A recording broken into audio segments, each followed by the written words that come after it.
పూరా లోకల్. నమస్తే, welcome to పూరా లోకల్. పోరాడి తెలంగాణ రాష్ట్రాన్ని సాధించామని, రాష్ట్ర అస్తిత్వం తమ పార్టీతోనే సాధ్యమని టైం దొరికినప్పుడల్లా ఉపన్యాసాలు ఇచ్చే బీఆర్ఎస్ ప్రస్తుతం ప్రత్యక్ష పోరాటాలకు దూరంగా ఉంటుందనే విమర్శ ఆ పార్టీ నేతల్లో వ్యక్తమవుతున్నది.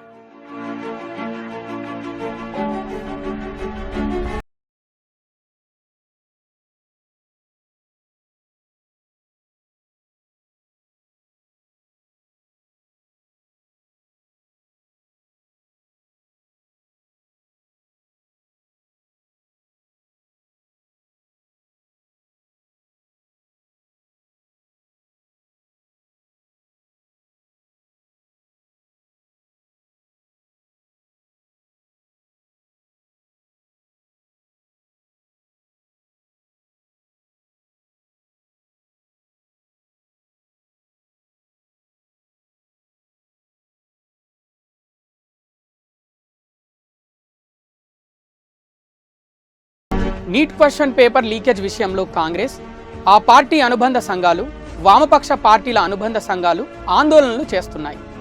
మరోవైపు బొగ్గుగనుల వేలం విషయంలోనూ కేంద్ర రాష్ట్ర ప్రభుత్వాలపై విమర్శలు వ్యక్తమవుతున్నాయి.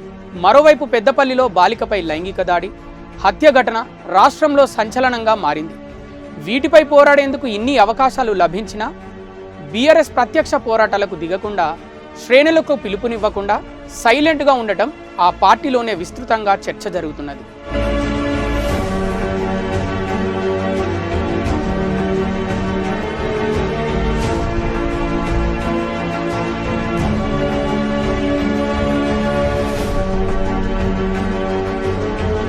గ్రామస్థాయి నుంచి పార్టీకి బలమైన క్యాడర్ ఉన్నదని బీఆర్ఎస్ నేతలు చెబుతున్నారు. అయినప్పటికీ ప్రత్యక్ష కార్యాచరణను చేపట్టేందుకు మాత్రం వెనుకంజ వేస్తున్నారు. ఒకవేళ పోరాటాలు చేయాలని అధిష్టానం పిలుపునిస్తే అది ఎక్కడ ఫెయిల్ అవుతుందనే భయంతో వెనుకడుగు వేస్తున్నట్టు ప్రచారం జరుగుతున్నది. అదే జరిగితే ప్రజల్లో పార్టీ ఉనికి కోల్పోవాల్సి వస్తుందేమనే భయం నేతలను వెంటాడుతున్నదని టాక్. అందుకే కేవలం మీడియా సమావేశాలు, సోషల్ మీడియాను వేదికలుగా చేసుకుని విమర్శలు చేస్తున్న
రాష్ట్రంలో ప్రధాన ప్రతిపక్షంగా ఉన్న బీఆర్ఎస్ బొగ్గు గనుల వేలం విషయంలోనూ ప్రెస్ మీట్లకే పరిమితమైంది. ప్రస్తుతం శ్రావణపల్లి బ్లాక్ వేలం పాట కొనసాగుతున్నప్పటికీ దానిని అడ్డుకోవడంలో వెనుకడుగు వేసినట్టు విమర్శలు వస్తున్నాయి. బీఆర్ఎస్ రాష్ట్రంలో అధికారంలో ఉన్నప్పుడు అనుబంధ కార్మిక సంఘం టీబీజీకేఎస్ ఆధ్వర్యంలో సత్తుపల్లి, కోయగూడెం, శ్రావణపల్లి, ఆర్కేఆర్ బొగ్గు బ్లాకుల ప్రైవేటీకరణ వ్యతిరేకిస్తూ 9 రోజుల పాటు నిరసనలు, సమ్మె చేపట్టింది. గతేడాది ఏప్రిల్ 8న సైతం రాష్ట్ర వ్యాప్త ఆందోళన చేపట్టింది.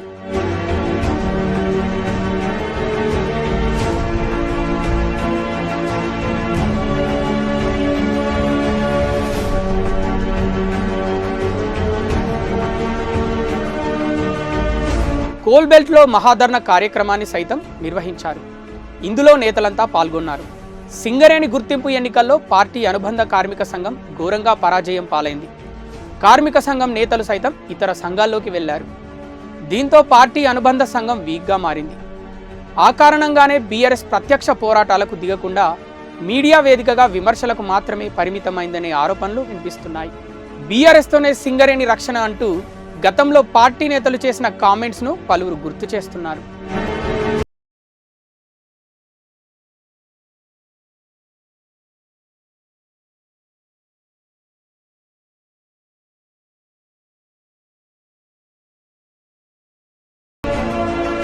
పెద్దపల్లి జిల్లా సుల్తానాబాద్ మండలం కాట్నపల్లిలోని రైస్ మిల్లులో 6 ఏళ్ల చిన్నారిపై లైంగిక దాడి, హత్య ఘటన రాష్ట్రంలో సంచలనంగా మారింది.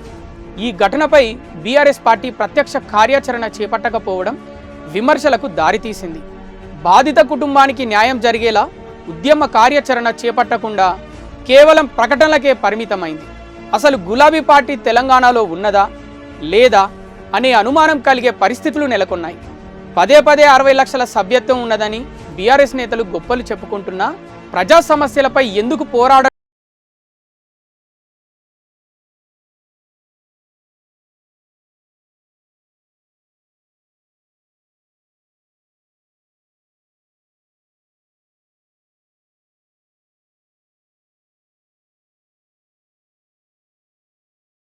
వరకున్న అప్డేట్స్. మరిన్ని అప్డేట్స్ కోసం చూస్తూనే ఉండండి పురా local, your choice for local voice.